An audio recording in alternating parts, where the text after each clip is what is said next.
সকাল সকাল সিলেটে আসলেন, এরপরে মাঠেও নেমে গেলেন, তারপরে আবার ছক্কাও হাঁকালেন। নোয়াখালীর হয়ে সৌম্য সরকারের দিনটা যেন ছিল পুরো রোলার কোস্টার। খুব সকালেই সৌম্য আসতে চেয়েছেন, কারণ দলের সাথে অনুশীলন করতে চেয়েছেন। ভোর 5টায় ঘুম থেকে উঠে সৌম্য সরকার ঢাকা বিমানবন্দরে পৌঁছান।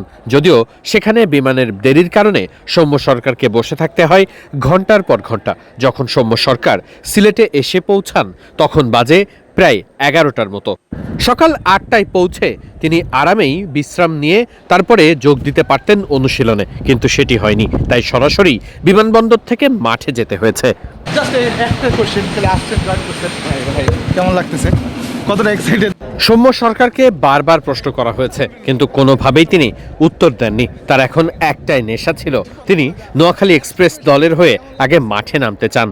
মাঠে নেমেই মোহাম্মদ নবীর সাথে দেখা। একগাল হাসিতে সৌম্য সরকার জড়িয়ে ধরলেন নবীকে। নবী তখনই জিজ্ঞেস করেছেন, এই তুমি কখন এলে? এখনই মাত্র আসছো? এসেই অনুশীলনে? একটু অবাকই হলেন মোহাম্মদ নবী। একগাল হাসি দিয়ে সৌম্য সরকার তখন ব্যাটিং করতে নেমেছেন। ব্যাটিংয়ে নেমে নিজের শেপে ফিরতে একটু সময় লেগেছে, কারণ সৌম্য সরকার লম্বা সময় ধরেই ছিলেন খেলার বাইরে। পারিবারিক কারণে দেশের বাইরে যেতে হয়েছিল, সেখান থেকে ফিরেছেন গতকালই। এসেই নোয়াখালী এক্সপ্রেস দলের হয়ে প্রথমবারের মতো ব্যাট হাতে একটুখানি অনুশীলন। যদিও খুব একটা সময় লাগেনি, একটু পরেই ধাতস্থ হয়েছেন উইকেটে। দারুণ সব শটে মুগ্ধ করেছেন সকলকে। সৌম্য সরকার ইজ ইন টাচ বলা যেতেই পারে। এই শটটাই দেখা যাক। জাস্ট টাইমিং করেছেন, তাতেই বিশাল বড় ছক্কা। বল গিয়ে আছড়ে পড়েছে গ্যালারির ও পাশটায়। সৌম্য সরকার ফর্মে থাকলে তিনি যে কোনো দলকেই চূর্ণ বিচূর্ণ করতে পারেন। প্রতিপক্ষের কোনো বলারই সৌম্য সরকারের সামনে দাঁড়াতে পারে না। সৌম্য সরকারের এমন রূপ বহুবারই দেখা আছে।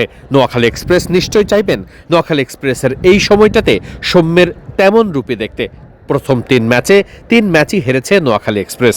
নতুন করে মোহাম্মদ নবী এবং সৌম্য সরকারকে তারা দলে পাচ্ছে, এবং সেটা নিশ্চয়ই দলকে পরবর্তী ম্যাচগুলোর জন্য দারুণ বুস্ট আপ করবে। বিপিএলে টিকে থাকতে হলে ম্যাচ জয়ের কোনো বিকল্প নেই। এমন সময়েই সৌম্য সরকার যুক্ত হলেন দলের সাথে। শুরুতেই অনুশীলন করেছেন, প্রথম দিনই দলের সাথে যুক্ত হয়েছেন। কোনো বিশ্রাম নেননি, বুঝিয়েছেন দলের জন্য খেলতে কতটা মরিয়া তিনি। আগের দিনই বিদেশ থেকে এসে একটা দিন বিশ্রাম নিতেই পারতেন সৌম্য সরকার, অথচ সৌম্য সেটি করেননি। সরাসরি পরদিনই চলে এসেছেন সিলেটে। শুধু সেটুকুতেই সীমাবদ্ধ থাকেনি সৌম্য সরকারের কাজ। তিনি সেখান থেকে সরাসরি মাঠে গেছেন, অনুশীলন করেছেন, তবেই হোটেলে ফিরেছেন। হয়তোবা এখন একটু ঘুমোতে পারবেন সৌম্য।